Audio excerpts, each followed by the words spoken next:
Chai Time Data Science podcast just turned 1 year old. Welcome to the anniversary edition celebration of the podcast and the CTDS Show contest leaderboard announcement.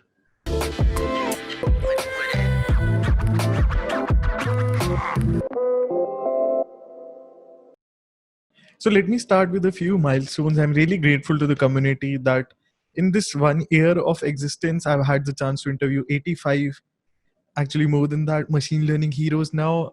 The public number is close to 85. These have been streamed across 110 countries, more than that, and more than 100,000 times. That number for me is really difficult to sink in, but I'm grateful to the community for all of the support with the podcast and to my heroes who've given me access to their time. Welcome to Chai Time Data Science Anniversary Edition episode and CTDays.show Kaggle contest results announcements. So, an advance heads up and apologies. This won't be a episode with an interview with my machine learning heroes. This is more of a reflection of the past 1 year of the journey and result announcements about a contest. More on that soon. Quick plug. I've just announced the next 3 months of interview releases up to the end of September. So if you're curious to check that out, you can find all of those announced on the YouTube channel, or they'll roll out on the audio streams as well. So I should share a bit of the background about the contest that went live and about the podcast if you started listening recently. This started as an extension of interviews with my machine learning heroes. That was the title of a blog series that I was running. And I did close to 25 interviews, actually about 25 interviews there. The podcast started as an extension of that. And honestly, I wasn't even sure how long I'll be able to keep it running. My best guess at the time was maybe 25 interviews, maybe 30 at best. And in this year itself, in 2020 itself, CTDS dot show has released close to, I think, more than 50 interviews now. There have been many memorable moments for me. I've spoken about this in the birthday May episode that I did, so I'll skip that. But it's been a privilege for me to talk to my heroes and share it with the community. That was the goal of this podcast since day one, to interview my machine learning heroes, talk about their journey, talk about their work, and share it in a format where everyone can enjoy it, keep it as a service to the community so that I stay true to the process, so that I'm able to stay honest to the process, and then do this twice a week consistently, which at least I've been able to do, I think, this year. In other words, this is a podcast where I get to ask stupid questions to really smart people and share it with the community. This has been a community driven podcast. The first episode was recorded on 21st of June 2019, and this podcast launched on 21st of July.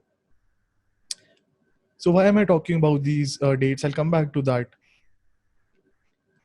As 21st of July 2020 approached, I was trying to think what could be a good way to celebrate this series. And luckily, right around that time, Rohan Rao, yes, Rohan Rao, the Sudoku champion, the best Sudoku solver, one of the best in the world and best from India, the Kaggle Grandmaster, suggested this idea to maybe make all of these stats public in the form of a Kaggle dataset. And as you know, this podcast has been very close to Kaggle. Many of my heroes are Kagglers, and I get to interview a lot of them on this. So we started brainstorming a little. Eventually, how this shaped out to be was we decided to upload all of the statistics, the YouTube stats, audio downloads, literally everything onto Kaggle. It's still there, it'll be maintained. And we decided to launch a competition inviting Kagglers to derive insights based on the podcast, having interviews with Kagglers, that is my machine learning heroes. So if you're having an inception moment, bear with me. We decided to launch this on the recording anniversary, which is 21st of June. And we voted on releasing the anniversary edition on 21st of July, or at least in the week of 21st July, to celebrate the 1 year anniversary.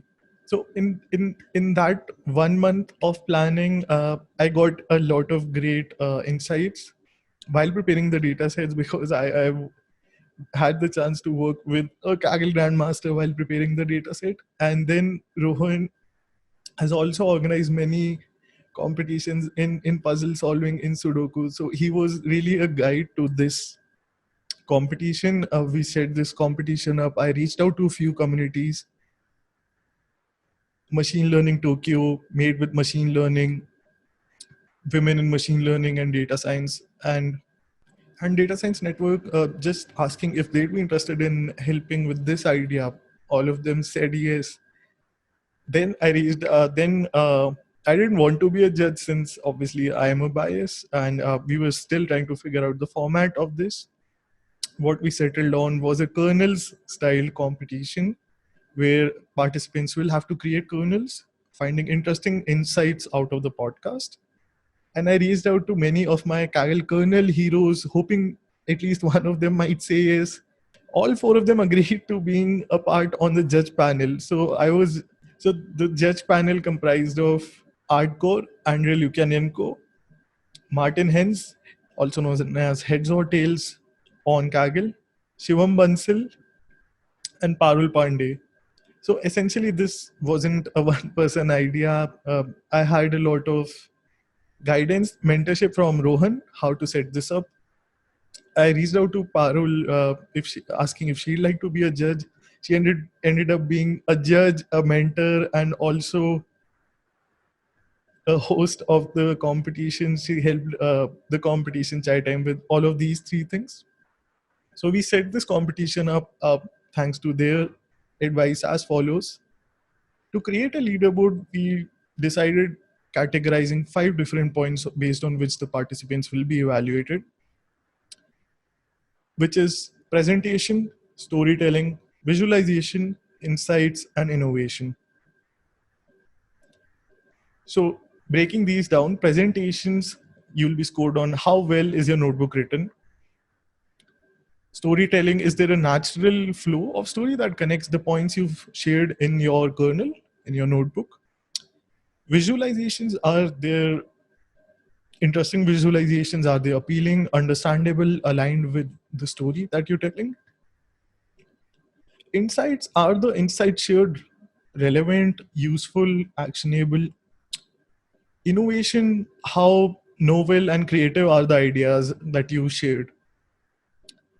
To finalize the leaderboard, we decided to pick one female overall winner, that is the female that has scored the highest number of points, and one male overall winner. Apart from these, we voted on selecting individual categorical winners that'll be separate from each other. So we voted on selecting five separate individual categorical winners, and this competition went live for 3 weeks. Now, what happened during that while was very interesting, because this time it wasn't just a Kaggle competition. This I I was literally the data. The data was Chai Time Data Science, and I was expecting to be surprised by the insights that I was hoping to find. Kagglers are great at finding insights, and the goal to this podcast was not just inviting everyone, but also trying to help newcomers to get started, to help get started with the competition. So I'm very grateful that Parul created a starter notebook, which really upped the level of submissions. So Parul shared a starter kernel where she did a lot of, where she posed a bunch of interesting questions. I'll skip the description. You can find it in the show notes. And these were very helpful, I'm sure, to all of the competitors, because I know many built on top of it. Further, John Miller, who's also been on the podcast and is one of the best storytellers and has caused a real world change via a NFL competition, also shared a kernel sharing advices on how to generate a report or best tips on how to write a report. These two kernels really upped the level of submissions. And thanks to Machine Learning Tokyo, we decided to organize two workshops to invite participants. What this ended up in was 29 total submissions, out of which 25 made it to the final leaderboard. I know many people are waiting for the results announcement. Please hold on.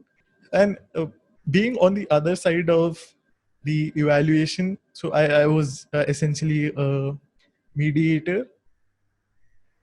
It was really great to see how the kernels, like any Kaggle competition, started as an initial version, evolved through the 3 weeks. Like any true engineer or Kaggler, there was an outburst of submissions during the last hours, during the last days. And many, I know a few winning kernels came through, but like Rohan has mentioned on the discussion, every participant is a winner. That was the goal of this competition or this podcast, broadly speaking, which is to celebrate data science to the community, which is to bring insights to the community. In my honest opinion, I think it was a success in that goal. Based on these criterias, I wasn't surprised by how surprised I was based on the insights. More inception going on. So I've not written any EDA kernels, I'll be honest. I was more of a consumer than creator. Just closely observing, since I'm already somewhat familiar with the data, was an eye opener for me. For storytelling, there were many amazing storytellers in this competition. They were funny. There were many funny kernels, insightful, and even memeful, which is always great to see. And the visualizations shared were also an interesting observation to me, at least in the sense to understand how arranging different how you present your insights or how you visualize your insights really affects really changes how someone can capture the or consume the story. And since this is Kagglers we're talking about, there were many innovative ideas, there were many interesting insights that came out of it. A few participants analyzed how does the thumbnail that has evolved over these episodes affect the viewership. How much do I speak in a interview? How does that affect viewership? Some people also went ahead and analyzed the subtitles, and there were so many interesting ideas explored throughout these submissions. This it could be independent podcast almost for every single kernel in itself. So I'll skip that. I'll link a discussion post from the competition if you'd like to come explore them. Now, to incentivize or celebrate participation, we decided to keep a few small prizes for the individual winners, that is, the overall winners and the categorical winners. And to be fair to all participants and share an unbiased overview, based on these five criteria, an evaluation sheet was sent to the judges along with the kernel links. They were really kind to grade all of these. And combining their scores, we arrived at a final leaderboard, each consisting points, some total out of 100 and out of 20 for each category. I am really, really grateful to all of the judges for their help. They have been kind enough to already grace the podcast with their interviews, but they also agreed to being a part of the judge panel. It really speaks to how close they are to the community and how much they'd like to help the community. And also for the winners, I I had a criteria to invite the winners for an interview if they'd like to appear on the show and maybe share their side of consuming chai time data science or their side of data science journey. So I did interview them. I'll just reveal their names, but I also requested the judges if they'd like to maybe share some insights. So Artcore has shared his video. You'll be hearing from him. And the other three judges have shared their answer, and I'll try to narrate them to the best of my abilities. My first question to the judges was they have been part of the interviews, and I think they might have some interesting perspectives about the show. What would those be? Let's hear from Art Go first. My name is Andrei Lukyanenko, and I had an honor to be one of the judges in Chai Time Data Science Show. First of all, I want to say that I really like the show. It provides really interesting insights about data science from different perspectives. On the one hand, we can see interviews by prominent cadres who talk about experience and competitions which they won. On the other hand, we have researchers and industry experts who are on a different side of the data science spectrum and focus on completely different things. It is cool that we can listen to all of them in this one show. So I was really interested and excited in taking part in Chinatime Data Science contests as one of the judges. I have read and rated all of the submitted kernels. Thank you, Artgore. Please remember that even similar to my birthday May interview, I haven't changed any words with the judges have been too kind to me. Followed by, and Martin's answer is he's been a fan of the show. Thank you, Martin. And he's really enjoyed listening to in-depth stories of all practitioners and Kaglers. He thinks this is a great service to the community and he's looking forward to the 2-year anniversary. Thank you, Martin. I am looking forward to it as well. And I hope to continue doing this podcast at least for 1 year. Parul mentions that we're surrounded by so much of information today, and there are a lot of experts sharing their opinions. Chai time comes across with a freshness where we get to hear first-hand experiences from the right people, which is, in my words, my machine learning heroes. Hearing about their journeys and failures strikes a chord with viewers, and this, according to Parul, is the USP of the show. It helps cut the noise and present the facts. To Shivam, speakers of the podcast are from versatile backgrounds, expertise, and geographies. This provides high quality content and information, which is very helpful for data scientists in the community. And he appreciates the long format of the podcast with the suggestion that it might be worth considering breaking down the content into smaller sections, focusing on particular ideas. That's definitely on the list. Thank you for the suggestion. My next question to the judges was, if there was any kernel that helped change their perspective, they already had a perspective of the podcast. Did any kernel, any submission change their perspective? Was there any visualization or interesting insight for them? Let's hear from Hardcore first. There were so many cool visualizations and insights that it was quite difficult to decide which work is better. I'm glad that there were several amazing judges to judge the contest. I hope we were able to reach a good decision among us. Speaking about the kernels, there were several interesting visualizations, insights, and approaches, and I want to talk about some of them. First of all, I want to say that sometimes it's quite difficult to pronounce foreign names, so if I make some mistake, I'm sorry. I saw several interesting kernels using unsupervised approaches, clustering and text summarization, particularly kernel by Kartik Godavat. It was quite interesting to see the results.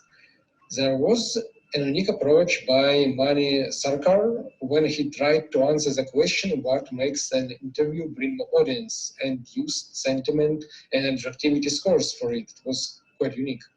I really liked how Vrinda Prabhu tried to analyze how impactful is Twitter for Chai Time data science.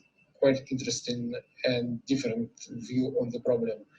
There were multiple kernels with a very detailed analysis, and I think I'd like to mention among them a kernel by Bukun. He provided a structured and interesting analysis, talked about many topics, and so on. It was quite cool. And I also liked cool visualizations in the kernel by Anshul Sharma. To Martin, he says what was most impressive was the wide range of angles that participants chose to approach the challenge. From the diversity of ideas is the main strength of our community, and I completely agree with him. To Parul, a lot of kernels highlighted different aspects of the podcast, which is also the reason why the competition was conceptualized. One of the kernels devised a correlation between speaking times of the host, that is me, and the views of the particular episode, and that was interesting. I'll share the gist for the listeners or viewers. The TLDR of that kernel was wherever I shut up more and I let the hero speak, those episodes get more views, and wherever I speak more, those episodes get slightly lesser views. So that was really interesting indeed. Some kernels went ahead and analyzed the transcript and summarized the text. which showed their out of box thinking. Overall, it was a great experience going through the wonderful kernels and seeing how different people approach problem in different ways. Thank you, Parul. Shivam says he was curious to see if there are any insights about content analysis of what speakers have shared. Karthik, Godavar, Ram Shankar, and Ambarish shared some excellent examples of text transcript analysis. There were really good insights about identifying themes associated with different speakers, such as toxic practices or winning solutions, which, in my opinion, have I've tried to highlight through the podcast sometimes. Also, the tone analysis of different speakers was interesting to read. Shivam really liked the use of text summarization to find important takeaways and key pointers of the podcast. Tone and emotion analysis of different speakers presented by Sahil Juneja, who did an amazing kernel on analyzing audio and emotions. That kernel was very interesting to Shivam and provided a new perspective about the style of speakers to him. My next question to the judges was,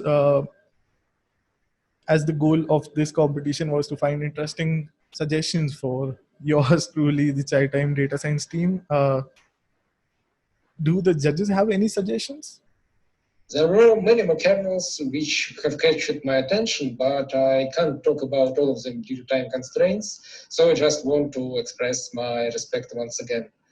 There were a lot of great suggestions in the kernels, so I don't think I should repeat some of them. I just want to say that the show is really amazing. Keep it up. We love the show. Thank you, Artgor. So to Martin, he thinks the format is great because it allows for thoughtful and detailed discussion of the guest's experience and recommendation. Every once in a while, he suggests it might be nice to have a panel discussion that I might moderate. Duly noted. I will make it happen soon. So please keep an eye out on the podcast if you are interested. So Parul's answer is you're a one-man army and have been doing a great service by letting us interact with the heroes virtually. Thank you, Parul. One of the kernels suggested this idea, and she really liked this idea to have small 2-3 minute video as a precursor to the original video, highlighting just the main parts of the video. So essentially a teaser to the main content, which in her opinion is also gold. Duly noted, and I'll make sure the team makes this happen. To be honest with you, Parul, and the audience, this has been on my mind for a while, but I'm still trying to figure out how to pull all of these, at least a few precursors together or a few short versions of the interviews together, just so that I can keep the release cycle or keep those coming consistently. But that'll happen sooner. I'll put a foot down on it and make sure the team does it. Shivam suggests including some tutorial-like podcasts where expert speakers explain or teach something new to the audience. It'll be helpful for the community and maybe walkthroughs of their solution or secret sources. Absolutely. Thank you, Shivam. But absolutely, now you can expect to the audience, now you can expect more detailed walkthroughs of solutions and maybe a few secret sources very soon. Next was a question to the judges where I was hoping that they might have consumed a few of the episodes. I was curious to know if they have any favorites. To my surprise, they have played back a few episodes more than once. Let's hear from Artgor first. And speaking about the show, there were a lot of really amazing people there. It's very difficult to say which of the episodes I liked the most.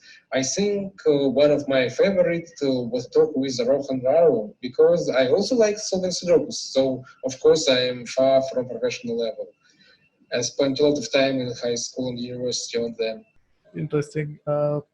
Coming to Martin's answer, he says it's hard to pick a favorite episode because all of the heroes have their unique perspective and words of wisdom. Martin, please try to imagine my dilemma. But coming back to his answer, among the episodes that Martin has listened to more than once were Jeremy Howard's recollection of early Kaggle days and Jiba Gilberto's treasure trove of advice, Abhishek's valuable tips and tricks, and Anthony, the CEO of Kaggle, Anthony's tales about the history of Kaggle.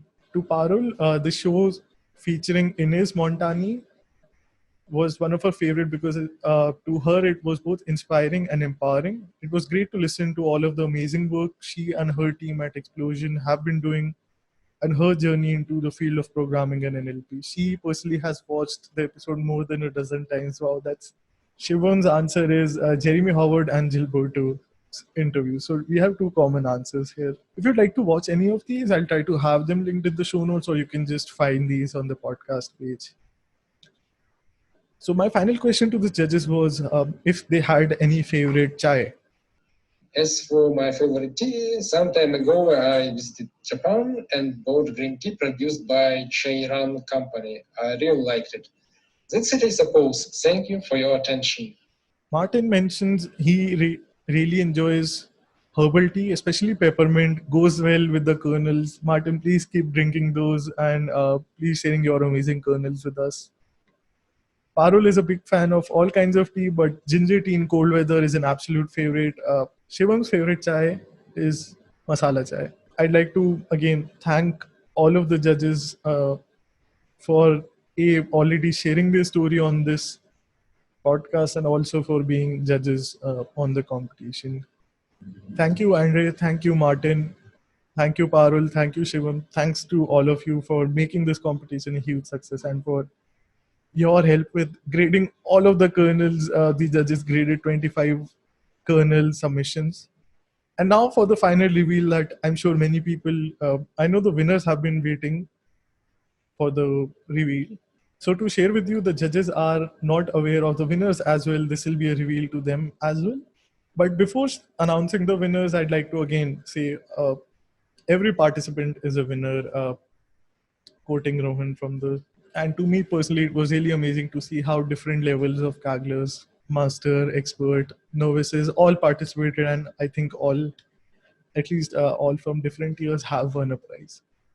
To the prizes, individual winner for the presentation points is, drum roll please, Amrish Ganguly for his kernel Fun with Chai Time data science show.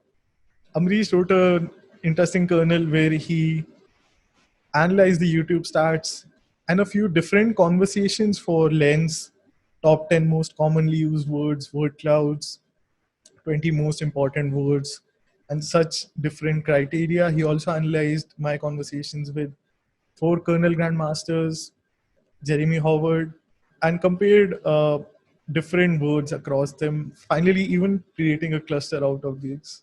This was an amazing presentation, and the judges agree. Congratulations, Ambarish, on winning this prize. Storytelling, Rahul Gulia for his kernel What's This? Chai and Data Science has won the prize for this individual category. Congratulations, Rahul. This was a funny, very engaging kernel with a lot of memes, a lot of chai memes as well. It was a fun read. Congratulations again. For visualizations, Vinod Sukumaran has won the prize for his kernel 1 year of chai time data science and what we can infer. He's analyzed a lot of different perspectives for the data. So congratulations again. Insights, Karthik Godawat for his kernel chai time data science subtitle exploration, where he went ahead, visualized a lot of subtitles and conversations, visualized and analyzed the top 10 most viewed, 10 speakers with the highest number of words spoken, 10 speakers with lowest number of words spoken. Also pointed out a few data annotation mistakes that I made. In my defense, these were to make the data look like real world with faults. I'm just kidding. These are honest mistakes. He analyzed different speakers word per minute, 20 speakers with highest words per minute, 20 speakers with lowest words per minute. Definitely well deserving of this category. Congratulations, Karthik.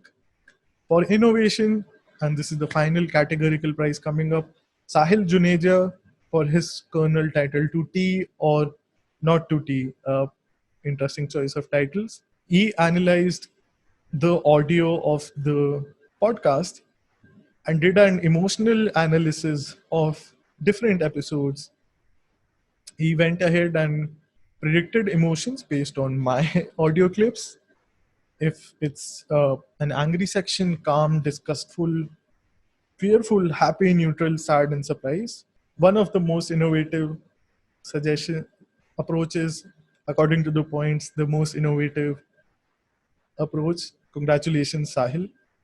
And for the overall winner participation, one overall female winner, and one overall male winner. Brinda Prabhu for her Colonel Does Twitter Chirp Chai. Congratulations on winning the competition, and Ram Shankar Yadunath for his Colonel Making Perfect Chai and Other Tales. Congratulations to him as well. Next up is their interview, and before going ahead with that, a huge thanks to Rohan and Parul, without whom this competition wouldn't have been in the format that it is. A huge thanks to all of the participants, and a sincere thanks to the judges and the communities that helped host this competition. Now, without further ado, here's my interview with the Chai Time Data Science contest winners, Brinda Prabhu and Ram Shankar Yadunath. Please enjoy the show. I know I've been on and off in touch with both of you. So I was really excited to see your submissions.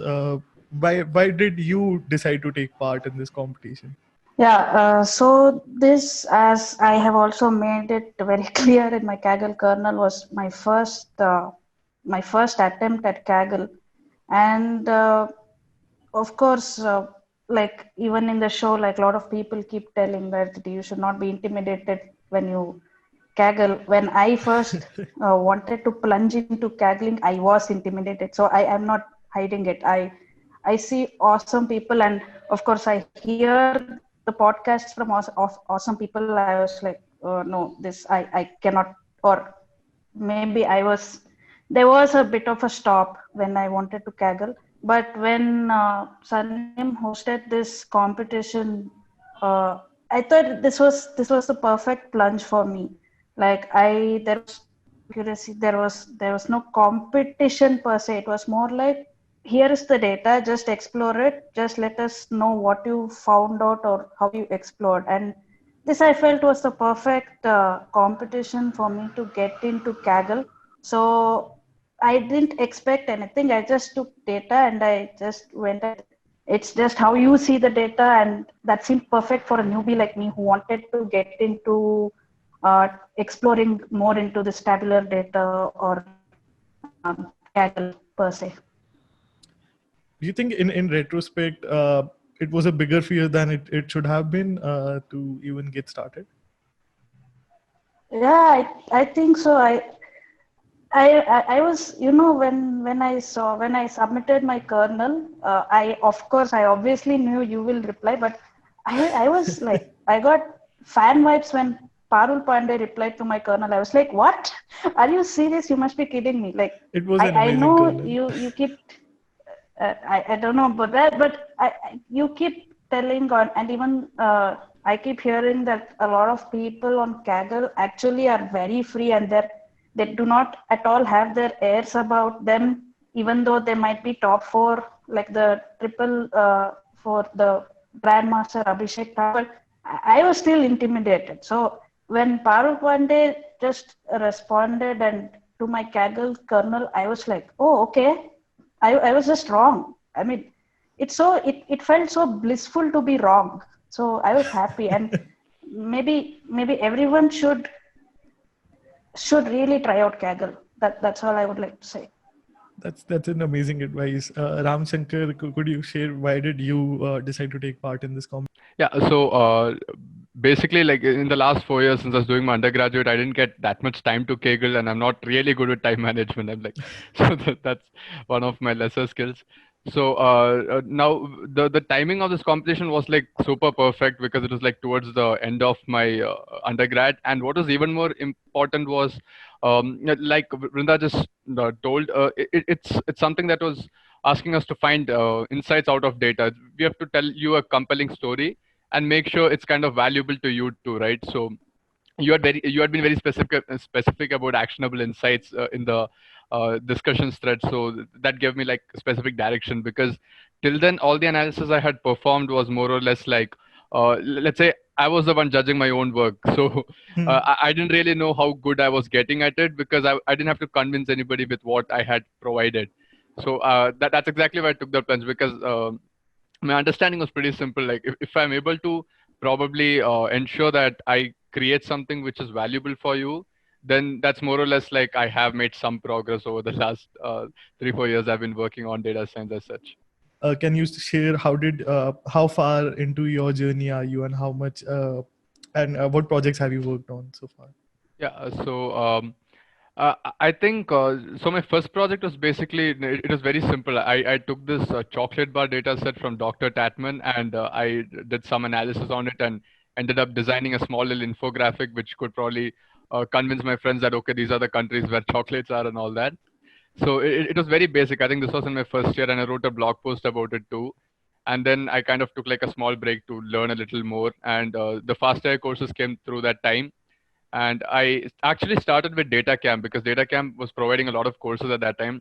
Hmm. And I came across the term data science. So that's a very funny story. I'll just quickly tell that. So when I had joined college, I didn't really like coding, but I took CSE because it was available, and my father was like, "Take it, let's do it." And so I had already joined the course. So I was like, okay, fine. Now I need to learn to code. Like I can't like muck code anymore, like how CBSE let me live. So I have to like learn how to code. And I took Python and I kind of studied it. And like for I think around 2 weeks, I worked on it and understood the basics of how it works. And then I wanted to apply it, and I saw that I'm pretty bad at web development. I'm like, okay, I can't do this. And then I saw data science. It was like a very nebulous term at that time. And once I read more about it, right, and once I saw the work that people are doing with it, I realized, okay, this is something I really want to work in, because if I have to explain it like in one sentence, it's more like you take a bunch of numbers which people don't really like seeing, and then you create something out of it which they really really find useful, right? So You create I got actionable insights out of the exactly. data So like you have. yeah, so I really love that. So then I got into this, and I think if I have to like specifically point a location, I think I would be a continuously evolving beginner. Yeah. I would disagree on that. I also noticed that you had a conscious effort towards improving your programming skills. I know you purchased a book by Dan Bader. Yeah. Did you apply any other tricks? Because I'm not sure if you would agree. In my undergrad experience, at least, there wasn't a lot of focus on how to follow the best software engineering skills. Or was that the case for you? Yeah, because when I started writing code, right, like after a moment, I realized that I found a sense of like lack of, let's say, beauty in the code I was writing, because at a later point, I was not really able to understand, right, like what I had written at one point. And So then that was the benchmark of the code that you weren't able to understand it later. Exactly. So that's where it started. And uh, I also found it increasingly difficult to explain to my peers what I had coded, because and that kind of puts you in a spot, right? Like you go to them telling you have done something really decent. This guy actually do this. So I really needed to understand the need to probably make my work more presentable. And Dan Bader's books really helped me a lot. It kind of helps me, like especially the assert statement. That's something which I overuse a lot every time I'm trying to make my own stuff, because I need to be really sure like I'm not messing up somewhere. I think it's one of the first chapters, and that was really a great Yeah. point to start. Vrinda would love to know more about your story. I know you've been working in the industry for a while. How did you get interested in data science? What courses did you follow? I graduated as an electronics and communication engineer, and Okay. initially I didn't want to do anything with computers. I don't know why, but and I was not even into technical clubs that my college was hosting. I don't know. I think I missed out on a lot of stuff there. So I ended up working, and I ended up being an embedded engineer. So if I have to put it in a nutshell, I worked on all these set-top boxes that we use in India. Like I work predominantly for Tata Sky Interesting. because I work for a Tata company. And but after a certain amount of time, it became too monotonous because all of the things follow the same software cycle.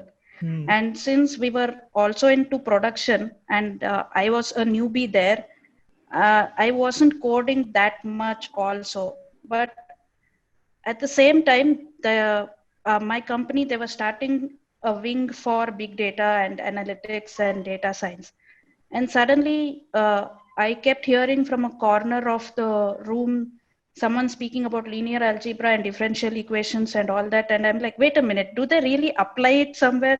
I thought it's only for, it's only to get good marks and get a distinction. And suddenly there was like, oh my God, this is so awesome, because we'll be taught to solve eigenvalues and vectors like machines, but of course we'll be knowing PCA, but we'll not know the application of it, at least in my engineering.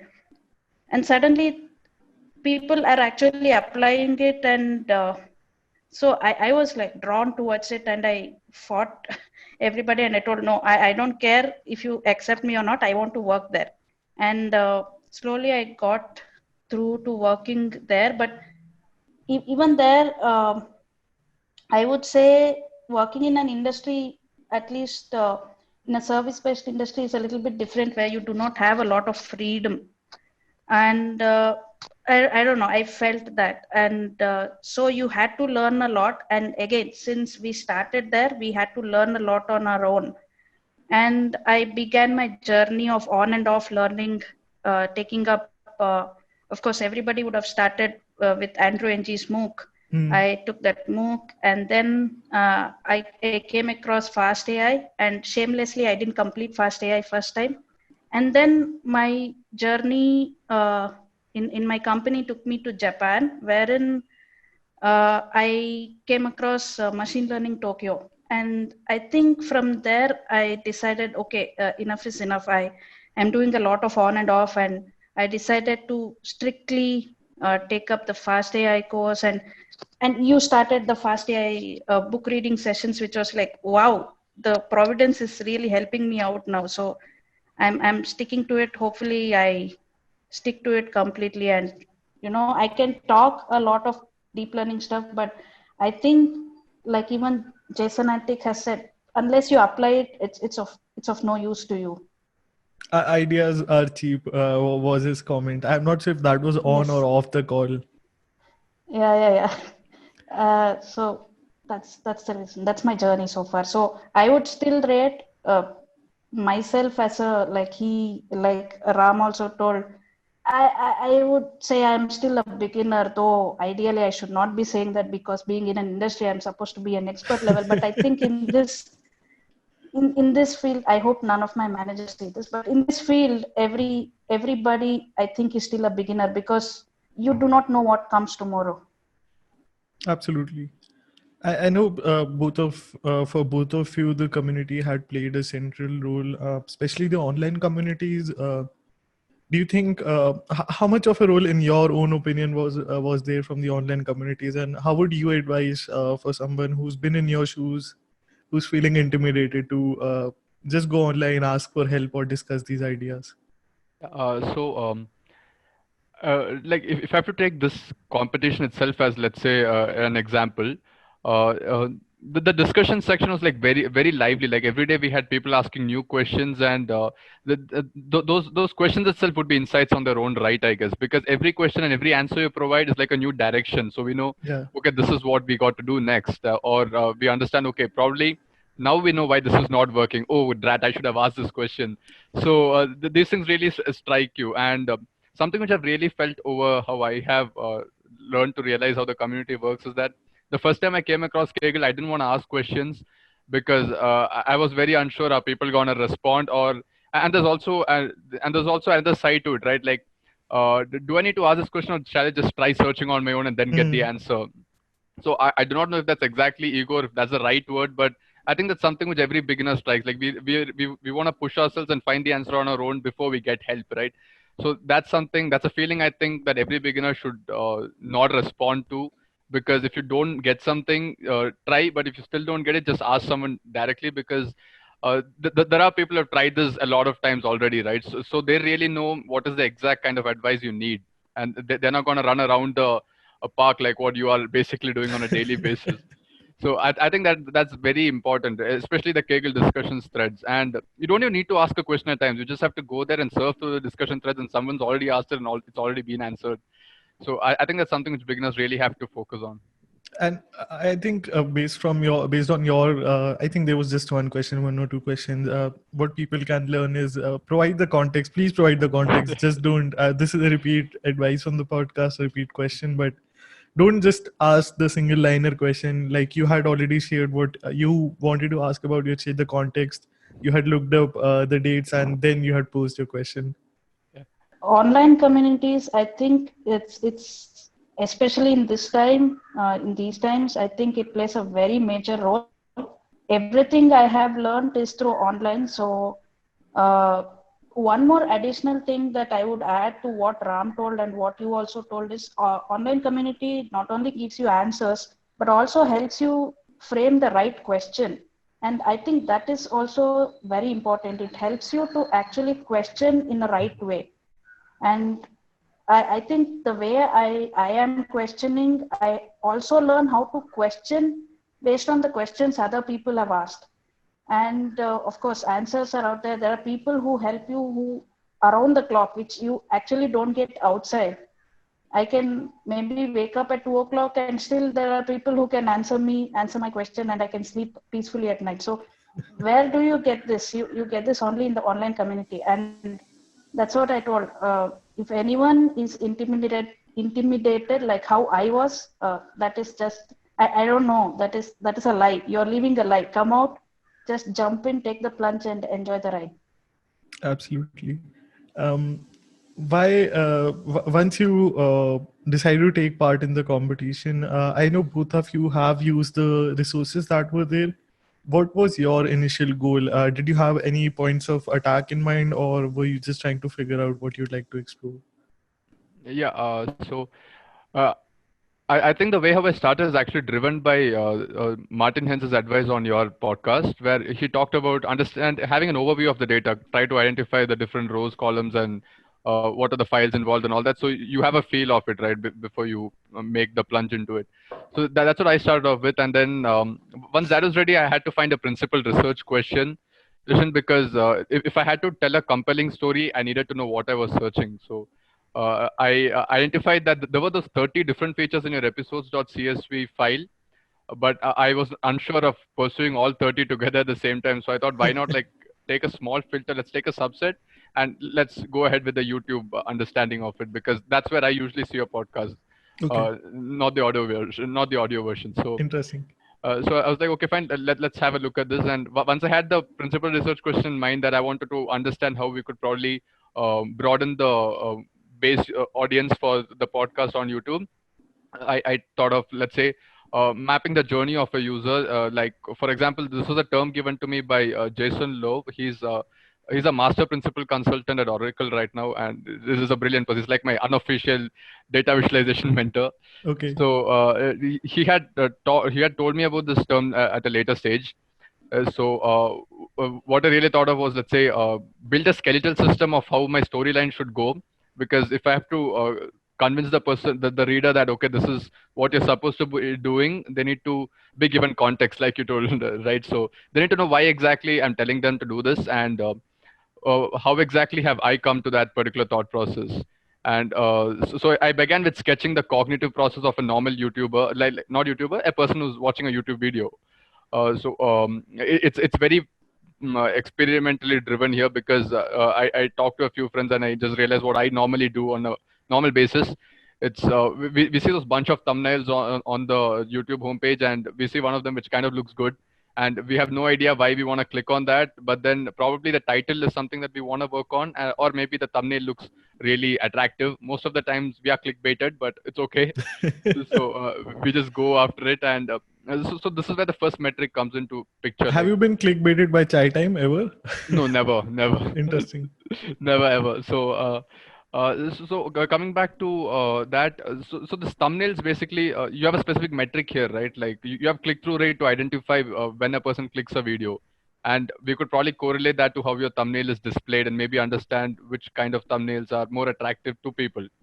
And once the person starts watching the video, it's a whole new thought process again, right? Like, how much do I watch? Okay, do I like switch it off? Okay, this ad is very irritating. Do I like skip it or not? Like, so this again a whole new thought process. And if you manage to watch it a little bit, the next idea is, do I like this video, or do I dislike this video, or do I comment? Is there something for me to do in that case?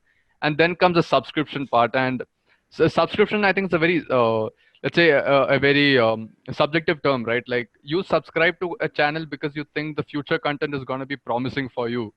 And we really can't make a call on that for Chai Time Data Science, because every episode is new, and it's a new kind of advice, right? So either you're a person who wants to get everything from what all the experts are talking, or you think, okay, I'm happy with this, but I don't think I need this in the future. So this was another thing which I thought we should probably let's say tap into while analyzing the data. So I kind of made the storyline up like skeletally, and then I just began writing code for it, and so on and so forth. So you also did the user survey, user research before starting on the problem. You also spoke to your friends before starting on it. Yeah, no, I just like they're not people who follow this Chai Time Data Science episode as such, because Right. I don't really know if they do also. I didn't ask them that question, because my question was basically about how do you guys go through YouTube? What really makes you follow a particular channel? Because a lot of them YouTube a lot. Probably they do not have as much regrets as I do, but yeah. So I had to understand that before I began with it. Yeah, so what I wanted to do, I was pretty clear from the first day. You did a workshop on just understanding the data, your initial workshop when you started with the competition. And I listed down certain tasks or certain insights that I wanted to generate from the data. But at the very end, that's why you should always stay till the end of the credits. So at the very end, someone started talking about how do you really, make sure that Chai Time Data Science reaches the audience. And that's when I thought, hey, I am a Twitter fanatic. Maybe I was like sure that, oh, it's Twitter. Why are you even asking? It's Twitter. But then I wanted to be sure that whether Twitter is actually affecting how people are receiving Chai Time Data Science. Because I always get to know any episode that comes out of Chai Time Data Science or the AMAs only via Twitter. So I wanted Interesting. to see if everyone is like me, and that's why I decided. I decided a long time ago that I always want to do Twitter data. So that was from day one. But I actually got to do it pretty late into the competition because of work, and I'm very bad at balancing work. So I thought, okay, every time I just pulled your data, and suddenly I was like, oh my God, Twitter, why does Sunny? And then, and then of anything else. I just wanted to tell what I found out, how Twitter actually helps or doesn't help in showcasing Chai Time Data Science, and that's all the insights I generated. And I know we can do a lot of stuff with it, but uh, I think I very bothered when I actually submitted my kernel. Like the days were numbered, and like you see, that's my only submission. So I never expected. So when you actually reached out yesterday, I was like, hey, he's pulling a fast one on me. So yeah, so that was my thought process. My thought process was just Twitter has to help CTDS, but unfortunately we have to up our game. Do in hindsight, do you yourself, when you hear about a new podcast via Twitter, do you go and watch it if it's let's say more than 15 minutes? I do. See Not again. from Chai That's Time, not from one. Chai Time is what I'm referring Yeah. to. No, I'm not talking about style. So that's why I wanted to see the follower count and how the follower count is actually affecting a view. Because if maybe if you tweet telling that there is an excellent podcast that I watch, I will obviously go and watch it. Or if Lex Friedman, Bad whom I idea. follow, tweets out, I do that. So I am like maybe not clickbait in that sense, but I follow them because I have a certain mindset of certain people, and I sometimes blindly do follow them because I think, especially if they tweet something about data science podcast that is related to AI or something, I admit I blindly go and check it out. Maybe I'll stay till the end also.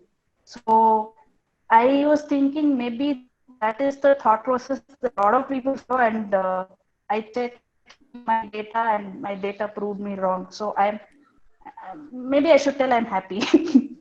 I'm unique. Interesting. I know both of you peeked at the data to some extent. Were there any other factors apart from your own analysis that made it to the final kernel? Were there any other factors that surprised you from the data? Mm. Okay, I think that the NLP section where I had, let's say, analyzed with all those line plots, where I was trying to compare the speeds of how you were talking and how your guests were talking. Now, that entire section was, I think when I initially generated the plots, I kind of thought, okay, these are absurd. Like, how are they going to help the person at the end of the day? But later on, when I thought about it again, probably it could help you in a different sense, which I might not know yet. So it made it to the kernel because see, the only reason I kind of analyzed it in that sense, like let's say counting the number of likes you use per episode and all that, was because I'm relatively very new to NLP, so that's not like a positive to me, and I really didn't have time to learn it because I tried things like topic modeling and let's say the Ngram approaches and all the other basic approaches in NLP, so that I could probably do something with your data. But then after a point, it looked like I was, let's say, moving away from the main path of what I was supposed to be doing. So I just thought, okay, why not like play to my strengths over here and learn this as soon as the competition gets over, so it makes better sense. And that's when I tried to like find out the number of likes and all that when you were using. And at the end, now when I go back to my kernel and have a look at it, like there's some kind of, I don't know, special flavor they offer to my kernel, because it's like formal, formal, formal. Okay, then there's something like really out of the box and absurd. Okay, fine, will it work? Okay, I don't know, but let's just go ahead with it. And then there's the qualitative analysis part. So I wasn't familiar with the term, so I just thought, why not take a summary of this and do something manual, because I do not know how to code it anyways, and I do not have the time to learn it. So why not just dive into the data, like literally get my hands dirty and try and see how things are going to pan out at the end. So yeah, that was something which I didn't start with as an expectation. It just happened to play through the course of the journey. It was indeed an amazing. You had also almost prepared a slide. It's actually a slide deck. In Yeah. fact, for me, for reference or for the chat time team. Yeah. Vrinda, were there any points that surprised you while you started working with the data? Maybe any perceptions you had about the podcast that were changed through that? Yeah, one thing is I never doubted that Jeremy Howard's will be the most listened and viewed podcast. But I was happy to see the number two and number three were shifting every time I wanted to see the view or likes or even the listen count in Anchor. And I was really, really happy when I saw Parul Pandey's interview was most listened to after Jeremy Howard's. And if you see, I always started, though I keep telling I don't watch the YouTube videos, but I kind of sense that a lot of people do watch the YouTube videos. So I started out with only thinking, okay, YouTube and Twitter, YouTube and Twitter. And finally I like, okay, let me be selfish. Let me see how people are listening to the podcast. And then I was like, okay, people are listening more than the viewing. Are you kidding me? Of course, except Jeremy Howard's. Then when I just let go of my Twitter addiction, and when I compared YouTube and Anchor Place, it was quite the plot was very nice to see. Like people who have not watched, or the interviews which have not been watched have actually been heard quite a bit, and it was balancing it out. So I was happy that it's actually reaching out the masses. It doesn't matter if it's from the viewpoint or people are viewing it in YouTube or listening it out. But I thought, okay, that means maybe we should not always focus on YouTube, though it is a very huge mass reach. The podcast version does play a major role when you actually want to have a podcast. So that is one thing that I really liked about my kernel, or the way the kernel spaced out, because I never expected it to go like that. first of all, I never expected to Twitter not helping. So it was pretty nice because it kept, my kernel kept surprising me, and I started talking to my kernel when I was coding, and I was like, hey, you're kidding me, this is wrong, you're wrong, you're wrong. So parents got worried that I was speaking to myself at night. So it was pretty nice, the whole journey. And I felt so happy that I actually took part in this competition, because that feeling you get when you're actually trying something out of the work, it's so nice. The feeling is so good. I'm really happy this was one of your first competitions. Both of you had paid a lot of attention to details. Ram Shankar, I know you had even gone to the extent of setting your heading colors to the podcast's color, which is I don't even know what orange, what shade of orange, and you had hand sketched the thumbnail explanations.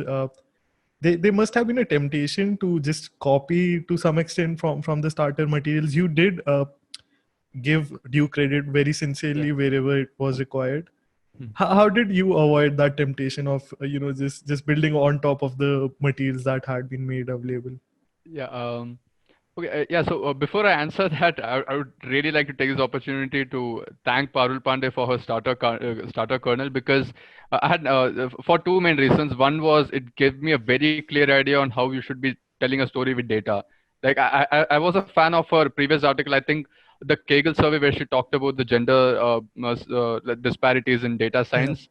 That was I don't know, that was like probably one of the best kernels I have seen. And I do not know which year I was in, but as soon as that competition came out, I was like, okay, I want to take part in this. It looks interesting, but I had an exam coming up, so I couldn't. So at the end, I just like went through the top kernels, and I really liked Parul Pandey's kernel. It had like a proper story, it had a setting and all that. So again, when this was her starter kernel, I was like really happy to get on with it. And second reason why I really liked it was because I have never used Plotly before. And I was always scared of Plotly because I know the documentation is a little intimidating for a beginner. I'm not sure if I'm right to say that, but it kind of intimidated me. Like I was like, okay, fine, what do you do, and all that.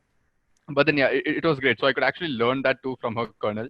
Now, as far as the temptation to copy goes, I think it was because I think it's because when I started itself, like how I told you, it was about giving something valuable to you, right? So if it has to be valuable to a person who especially someone like the likes of you who's already like probably has seen a lot of analysis and things. You're like a person within the community, right? So you already know a lot of things that's going on, and no matter who the stakeholder is, it's more or less like if it has to be valuable, it has to be something that shows you a dimension that you have never seen before. And if I would probably pick it up from what someone's already done, it wouldn't be new, right? It wouldn't be like a new thing. Now I could be wrong here, like I'm not sure if that's the right way to think of it, but I just realized if I would take work and pawn it off as something which someone else has done, which is not exactly mine, it would not really help me, neither would it help whoever I'm presenting it to. And yeah, I should definitely say the HTML tags I had used and all that was directly from John Miller's kernel. So I just made like very slight tweaks and all that. But again, I think I will try to defend myself for then be like, that was just me seeking inspiration. Fair So yeah. enough. It was indeed. I haven't done a lot of analysis myself because I knew if I was to open up a competition, I'd get much more valuable insights out of submissions like yours. Vrinda, curious to know your side of things. Hellbent on trying to check Twitter and how Twitter affects or Twitter plays a role in your CTDS. So, and like I mentioned, I was pretty late in submitting my kernel. So, uh, what I did was every day before sleeping, I used to see whether anyone has got this idea and has gone to use Twitter. So I was like, no one, yeah. But then I was like, okay, high time I do it. And because though I had quite a lot of ideas with doing analyzing YouTube and the data that was shared in the competition, when I went to the kernel, I was like, okay, this is done, this is done, this is done. Okay, I do not have anything, more than what people have already told. So I was like, okay, it doesn't even make sense if I actually try to pull it, others have to hold and add it in my kernel, because that is not at all my intention. So my kernel is pretty short. It's actually not pretty short. It's very short. But then I wanted to just address four main questions because that's what I had in mind. How does follow count and Twitter help CTDS? Does it actually affect?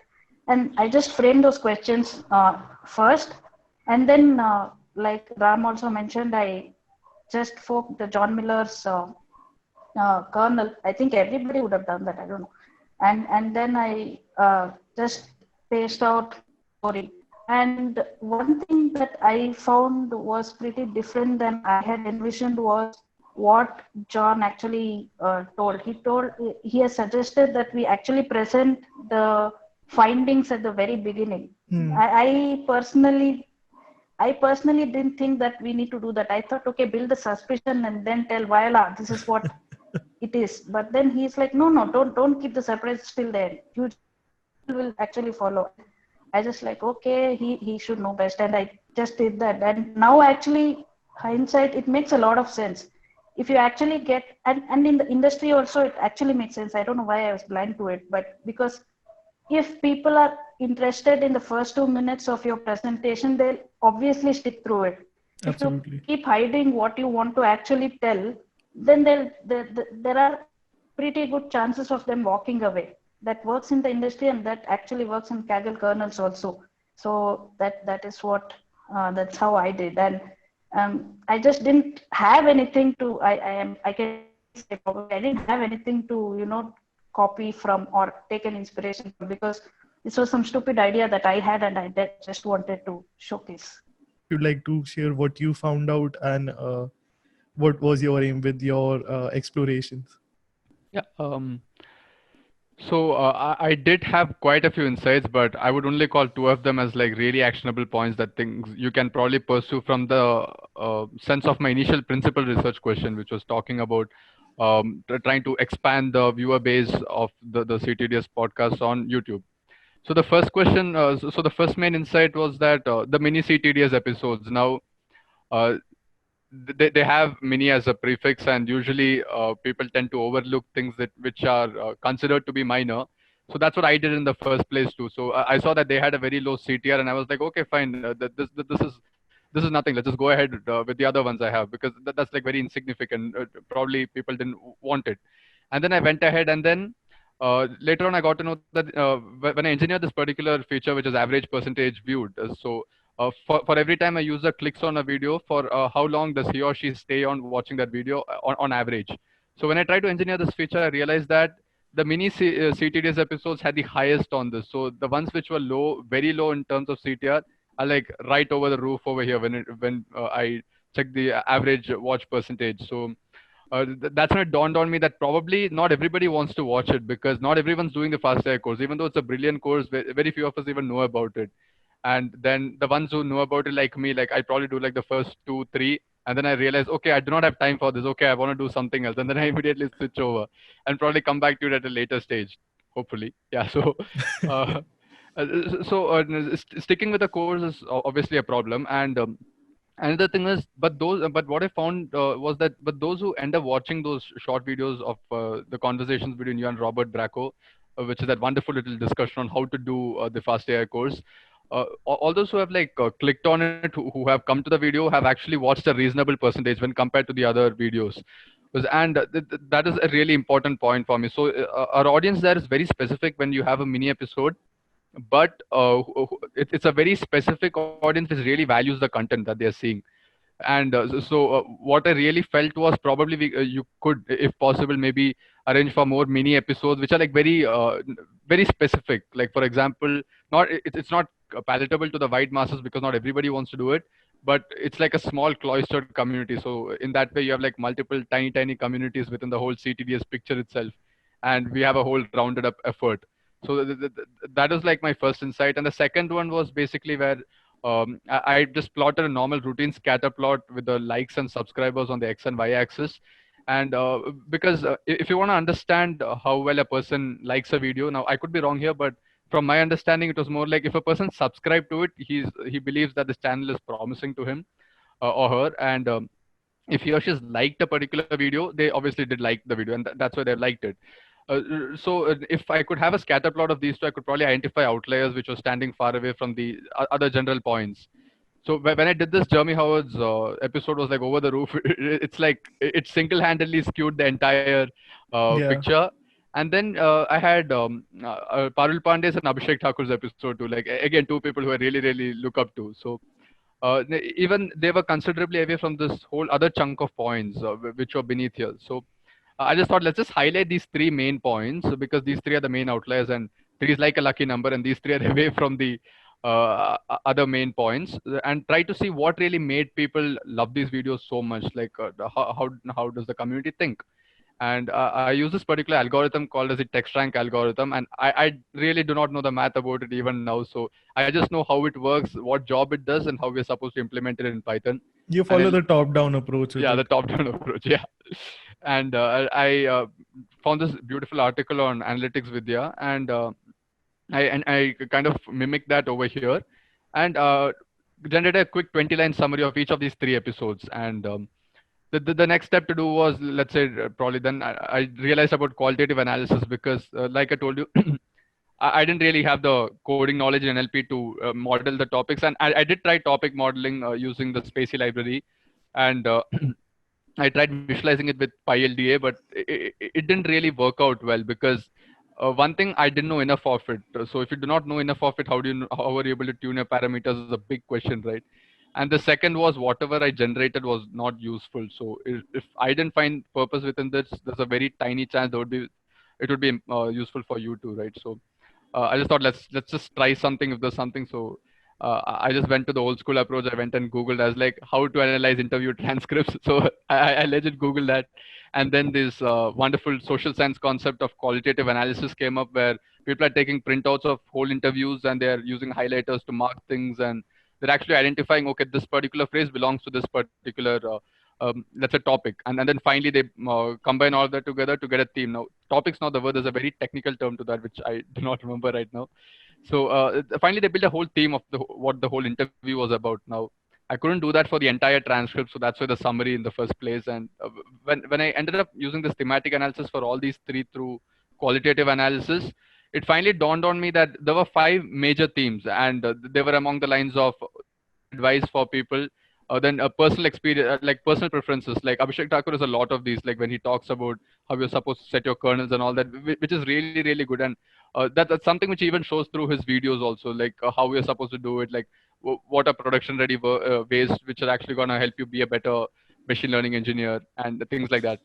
So these were there in his video, and then there were other things like responsibilities of practitioners, which was another theme which I found, because there's Paul Pandey, who's been a great advocate for how there should be like more women into the space of data Yeah. science. And Abhishek Thakur also talked about how you should not be copying kernels like blindly, and because it doesn't really make sense right at the end. So I kind of grouped all these under responsibilities of practitioners, and this could also be responsible of beginners too. Like I think even that's something which we can add. And so there were essentially five major themes. So I probably understood these themes and understood that these five themes were things which a beginner would actually really like. Like this is like the course that they don't teach you in college, and these are like the topics they do not teach you in an online course, because this it's a very vast topic, right? How do you engage in this new data science space? Like Brinda just mentioned, it's a broad community. It's like quickly growing. It's like a huge space. And what's really lacking, which I felt, was I did not know how to engage in these spaces. So even if it is things like, let's say, sending a cold email or a cold message on Twitter to a person who you really look up to, and how are you going to start engaging with them? So I think I did send a message to Abhishek Thakur once, because I just wanted to know how to set up a community in college. Like when I kind of tried to like have a small data science community here at college. So I just thought, let's try to ask him. And I did the worst thing possible. I sent him like, let's say, a 200 to 300 word message. So I'm pretty sure he would have not read it. And I don't blame them, because these are things which we never really learned, right? And I just felt more videos like this where beginners are really talking, where experts are really talking about these spaces to engage with beginners, these things, and then the ethics involved, and the advice, and how do you learn, and the career advice, what to do next. These are all really important spaces. So that was my next find, where if you could probably get like more people who are very specific in talking about this, right? Or just like everybody's already talking about it, let's say probably um, push in more questions in that particular arc, then it could probably be of great help to the new beginner community, because we really do not know how these things work. We just know how to use a package and probably the math behind it. We really do not know how to be a data scientist, which is very difficult to learn on our own. Yeah. And I guess it goes back to your original finding, which is I don't think there's I have shared the insights properly. So these questions have been there on the podcast. It's Yeah. been the goal of the podcast, but just that it's not been shared properly. The episode, once it goes out, there's just one tweet, one LinkedIn post, a few community posts. After that, it doesn't get shared further. The team, yours truly, does a really bad job, I think, at that. You actually summarized what I found out from that. So maybe you should up the game, Sanyam Sam. So actually, I had already gone through Ram's kernel, and I was like, okay, he has proved a perfect child. I can't do much with it, but I think being in the industry, I have also found out that you might have a great solution with you, but unless it reaches out people and you make sure that you build a good network or you showcase it, people don't really appreciate it, or they'll really miss it out. So my aim was to just see, okay, here is a great content, because I really love CTDS. So of course I've been following up quite a lot, so you know that. But I just wanted to know how come not many people, even in my community or my job, when I talk about CTDS, not many people have heard it. So I have enforced people to hear it now, and they really liked it. And they're I like, was okay, wondering how was the audience going up. I was like, and they were like, how come we missed it? And that's why I was like, I don't know. I think you're not on Twitter. So that would be my answer. But I just wanted to know, okay, there is a great content. It has to reach out. So how do we make sure that it reaches out? And like, and for me, the go-to was, okay, let's see, there are Twitter handles, and and if I go by Twitter, maybe a lot of people do go by Twitter, and I wanted to see that whether that actually is the truth. And I honestly wanted to work a lot with the Twitter data than I have given in the kernel, like actually see whether the retweets by the interviewees have a impact on how people watch. Like there are a lot of times wherein like for example, Connor Shorten, when he told, I'm being interviewed by Sanyam, will that, when the interviewee himself or herself states that that person is getting interviewed, will that have a higher impact on the reach? Will a lot of people watch or listen to the show, or things like that? And how actually the way you tweet, will that have an impact? Like John Miller says, okay, this is what we'll discuss. If you say that in a tweet, because in tweet the best part is you have a restricted number of words that you can actually use. So it's more like I have like 2 lines to impress you. So what are the best 2 lines? I actually wanted to do all those things, but I was just being pretty lazy, I believe. So there are a lot of things that you can do with Twitter data, not just take the sentiment. So because a lot of things that I see when people do talk about Twitter is sentiment analysis, but I think Twitter can be used quite a lot for building networks and actually checking how to do these. And and I think it's very interesting to pursue on those lines. So that was my initial idea, and I just went ahead with it. And my first go-to would just be take follower counts, take likes, correlate, see how it performs, and that's all I have done in my kernel. I think it was both of your submissions were great. Congratulations to both of you, and thanks for taking part. My final question I'd like to ask you: what's the best advice you've heard on this podcast, and what might be your favorite episode from all of these? I think it's 100 episodes now. Yeah. So, mm, okay. My the favorite advice I've got from the podcast. It's not exactly from CTDS, but it's from your interview with Machine Learning Heroes, which used to come as blog posts. And there's this one video where, not video exact, there's one post where you interviewed Dr. Tatman, and you asked her what is a good kernel according to you, and she goes like, I feel a kernel's good if I look at it and I go like, okay, why did I not think of that? Hmm. So I really like that, and so that's something which I've been trying to do also every time I analyze. So I think that's what kind of helps me probably think of something which is not really general thought. Like 90% of the time, it might not really transfer into value, but then I would probably trade for that 10% of time. It kind of gives an edge. And favorite episode, I don't know. It's difficult to decide a favorite episode because You have to pick one. yeah, okay, sure. So um, Not fair. so out of like let's say the 6 or 7 episodes which I have watched, in all honesty, I've watched around 6 or 7 of them. Okay. The uh, I, I really liked Parul Pandey's episode where she talks about how is every time you blog in data science, it's about generating value for your reader and not exactly what you want to write about. And I try to blog like now. I think I try at 1 article per week. So. No, I kind of try to use that into words. So it's probably got to help somebody who's reading it. So I try to use that. And I think the most useful episode for me was with your one with Andre Muller, where you're talking about open source contributions. And who else better to talk about it than Andre Muller?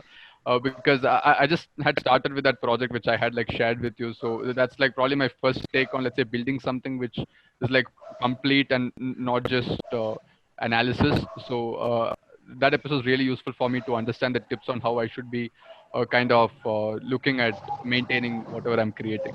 Yeah. So Awesome. Vrinda, your answer to the question. If you have seen my AMAs also have been to people who are in the industry and who want to productionize. Maybe that's because I am in the industry and I was not at all caggling. So if I have to really pick one, like if you force me to do that, I would say Jason Antic, because de-orify was something that I really was like, wow, is this really happening? And when I actually heard him telling that, and that was a really good interview, I think, because one thing is it's very easy to think of an idea and then actually search for that idea and actually see, okay, there are a lot of implementations of that idea. I think I should just drop. And when Jason Antic actually told, see, there was Google in the same field trying to colorize old photos, and he still pursued it with passion. And I think that is the most important thing anyone should have. So if you're passionate about it, you don't care if there is already a solution existing out there. You just have to be dedicated to it. And if you pursue it, I think you reach what you desired. And I think Jason Antic's videos and no, not the videos, the podcast, and even the blog that you had with Jason Antic, I keep rereading and re-listening to it every now and then. So for me, the pick is Jason Antic.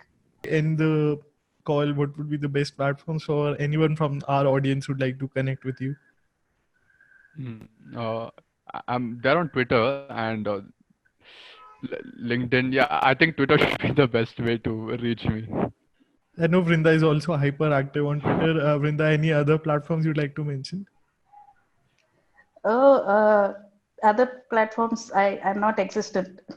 I mean, I have accounts, but if you want me, reach out on Twitter. And thank you. Awesome. Thanks. you. Thanks both of you for taking part, and congratulations again for being overall winners to both of you. Thank you, Sam. This was a pleasure. Thank you. So that was my interview with the winners. Please feel free to join me in congratulating them. Feel free to check out the leaderboard or the dataset if you like. If there's any way that you think Chai Time can do a better job, please let me know. And the interview releases resume next week, actually this Sunday. Thanks again for tuning in. See you soon.